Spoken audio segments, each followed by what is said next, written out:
కుటుంబ సభ్యులందరూ కూడా పేరు పేరున నా యొక్క నమస్కారాలు తెలియజేసుకుంటా ఉన్నాను. ఇవాళ పొద్దున్నే సుమారుగా నేను 10 గంటలకి ఇక్కడికి రావడం జరిగింది. ఒక్కొక్క రకమైనటువంటి సమాచారం తీసుకొస్తా ఉన్నారు. ప్రతాప్ అన్ననేమో బ్రహ్మాండంగా జనమందరు కదులుతున్నారని చెప్తా ఉంటే ఊర్ల లెక్కలు వస్తున్న వాళ్ళందరూ కూడా అన్న మా ఫోన్లు ఎవరి పని చేయట్లేదని చెప్పేసి మొదటి సమాచారం, ఆటోలు రానివ్వట్లేదు అని చెప్పేసి రెండవ సమాచారం, మీరు మీటింగ్కి వెళ్తే మీకు డబుల్ బెడ్రూమ్ ఇల్లు కట్ అవుతుంది, 3 ఎకరాల భూమి కట్ అవుతుంది అని చెప్పేసి మూడవ సమాచారం. ఇన్ని అడ్డంకులను సైతం ఎదుర్కొంటూ అడుగడుగున పోలీస్ పహారాను కాస్తున్నటువంటి పోలీసులను సైతం దాటుకుంటూ కేసీఆర్ నువ్వు 3 ఎకరాల భూమి ఇస్తావా ఇవ్వవా, మాకు డబుల్ బెడ్రూమ్ ఇల్లు ఇస్తావా ఇవ్వవా, మాకు ఇంటికి ఒక ఉద్యోగం ఇస్తావా ఇవ్వవా అని చెప్పేసి ఇక్కడికి వచ్చిన మా సోదరులందరూ కూడా తల వచ్చి నమస్కారం చేస్తా ఉన్నాను. వాళ్ళు నేను వాళ్ళ తెలంగాణ రాష్ట్రం ఏర్పడ్డది, అందరం కూడా తెలంగాణ రాష్ట్రం వస్తే బ్రహ్మాండంగా ఏ కష్టం లేకుండా టీవీలలో చూస్తున్నట్టుగానే అందరికి డబుల్ బెడ్రూమ్ ఇల్లు, ఇంటికో ఉద్యోగము, 3 ఎకరాల భూమి, ధర్నాలు ఉండవు, రాస్తారోకలు ఉండవు, ఆందోళన ఉండవు, బ్రహ్మాండంగా ఉంటుందని చెప్పేసి అందరం కూడా అనుకున్నాం.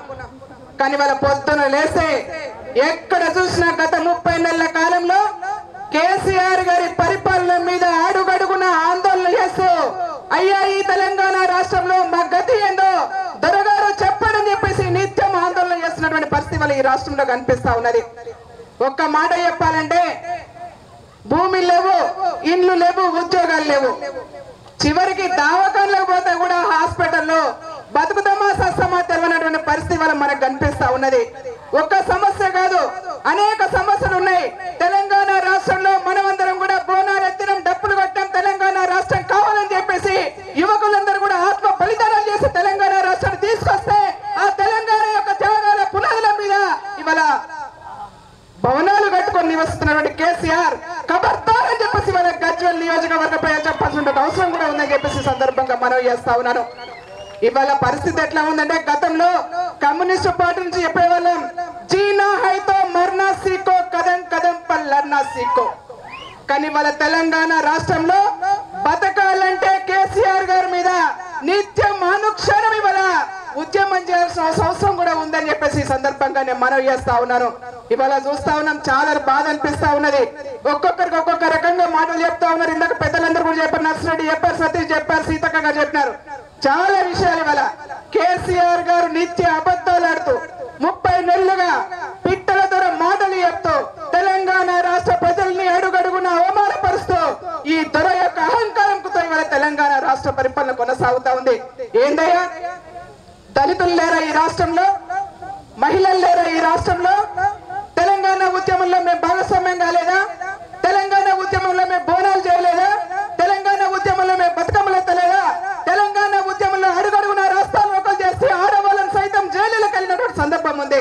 కానీ వాళ్ళ తెలంగాణ రాష్ట్ర కేబినెట్ లో ఒక్క మహిళకు కూడా అవకాశం ఇవ్వలేదంటే కేసీఆర్ గారి యొక్క దొర యొక్క అహంకారం ఏ విధంగా ఉందో మనం అర్థం చేసుకోవాల్సిన అవసరం కూడా ఉంటది. అంటే ఆడవాళ్ళంటే గౌరవం లేదు, దళితులంటే గౌరవం లేదు, ఎవరికయ్యా ఈ పరిపాలన ఎవరి కోసం కొనసాగుతా ఉంది. అందుకే ఇవాళ పోరాడితే పోయేది లేదు, బానిస సంఖ్యలు తప్ప. మన ఏ పురుషోమన చెప్పాడు, మన కోసం కావాలని చెప్పేసి, మన పరిపాలన కావాలని చెప్పేసి ఒక పాట పాడిండు. మేకలు గొర్రెలు కాసుకుంటోళ్ళు కూడా డాక్టర్లు కావాలి, ఇంజనీర్లు కావాలన్నారు.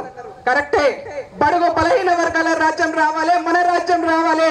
ఏ ఆత్మగౌరవం కోసం అయితే ఉద్యమాలు చేసినామో ఆ ఆత్మగౌరవంతో బతకాలంటే దొరల యొక్క గడిల పరిపాలన అవ్వాలి, బడుగు బలహీన వర్గాల రాజ్యం రావాలని చెప్పేసి ఈ సందర్భంగా నేను మనవి చేస్తా ఉన్నాను. ఏదైనప్పటికీ కూడా అనేక అడ్డంకులు ఎదుర్కొంటూ అనేక ఇబ్బందులను ఎదుర్కొంటూ సైతం ఇవాళ కేసీఆర్ గారి యొక్క పరిపాలనకు వ్యతిరేకంగా, ప్రజా వ్యతిరేక విధానాలకు వ్యతిరేకంగా గలం విప్పడానికి విచ్చేసినటువంటి మీ అందరు కూడా మరొకసారి ధన్యవాదాలు తెలియజేసుకుంటూ జై తెలుగుదేశం. అరే గట్టిగా చెప్పు రే, ఇన్నే కేసీఆర్ ఉన్నాడు పక్కనే. జై తెలుగుదేశం, జై తెలుగుదేశం, జై తెలంగాణ. తెలంగాణ ఉద్యమంలో మన భాగస్వామ్యం కూడా ఉంది. మరి కేసీఆర్ గారు మాట్లాడుతున్నాడు తెలంగాణ రాష్ట్రం నేను తీసుకొచ్చినాడు, అడుగడుగున మనం పోరాటం చేసినాం, మన మనం ఆత్మ బలిదానం చేశాం. జై తెలంగాణ.